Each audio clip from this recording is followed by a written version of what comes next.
السلام علیکم ورحمۃ اللہ وبرکاتہ۔ آج کا یہ بابرکت دن 18 ذوالحجۃ الحرام، نبی پاک صلی اللہ تعالی علیہ وسلم کے تیسرے خلیفہ حضرت سیدنا عثمان غنی رضی اللہ تعالیٰ عنہ کا شہادت کا دن ہے۔ اس مناسبت سے حضرت سیدنا عثمان غنی رضی اللہ تعالیٰ عنہ کی 10 خصوصیات آپ کی خدمت میں پیش کرنے کی سعادت حاصل کرتا ہوں، جسے 9ویں صدی کے مجدد امام جلال الدین سیوطی رحمۃ اللہ تعالی علیہ نے تاریخ الخلفاء میں نقل فرمایا۔ امام ابن عساکر نے بھی اسے نقل کیا۔ حضرت سیدنا عثمان غنی رضی اللہ تعالیٰ عنہ کے پاس ایک شخص اس وقت حاضر ہوا جب آپ محصور تھے۔ اس وقت آپ نے اس شخص سے فرمایا کہ میری 10 خصلتیں اللہ تبارک و تعالیٰ کے پاس محفوظ ہے۔ نمبر 1، میں اسلام قبول کرنے والا چوتھا شخص ہوں۔ نمبر 2، رسول اللہ صلی اللہ تعالی علیہ وسلم نے یک کے بعد دیگر اپنی 2 صاحبزادیوں کو میرے عقد میں دیا، یعنی میرے نکاح میں دیا۔ نمبر 3، میں کبھی گانے بجانے میں شریک نہیں ہوا۔ نمبر 4، کبھی لہو لعب میں مشغول نہیں ہوا۔ نمبر 5، میں نے کبھی کسی برائی اور بدی کی تمنا نہیں کی۔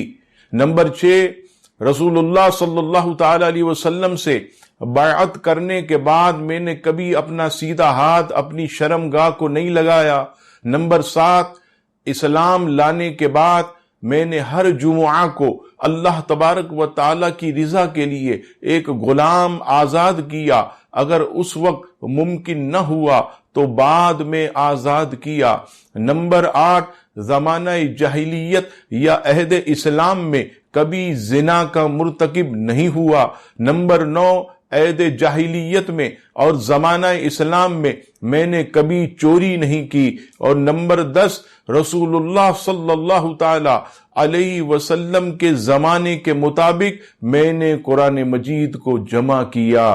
عزیزان گرامی، یہ 10 خصلتیں حضرت سیدنا عثمان غنی رضی اللہ تعالیٰ عنہ کے اندر اللہ تبارک و تعالیٰ نے رکھی، اور آپ کا یہ مقام ہے کہ جنت البقیع جس میں 10,000 سے زائد صحابہ اور اہل بیت ہیں، ان میں سب سے افضل اور اعلیٰ اگر کوئی ہستی ہیں تو وہ سیدنا عثمان غنی رضی اللہ تعالیٰ عنہ کی ذات ہے۔ اللہ تبارک و تعالیٰ سے دعا ہے رب کریم آپ کے درجات کو بلند فرمائے، اور آپ نے جو جامع القرآن یعنی قرآن مجید فرقان حمید جمع کر کے کتابی صورت میں ہمیں عطا فرمایا، اللہ تعالیٰ اس پر آپ کو اجر عظیم عطا فرمائے، آمین۔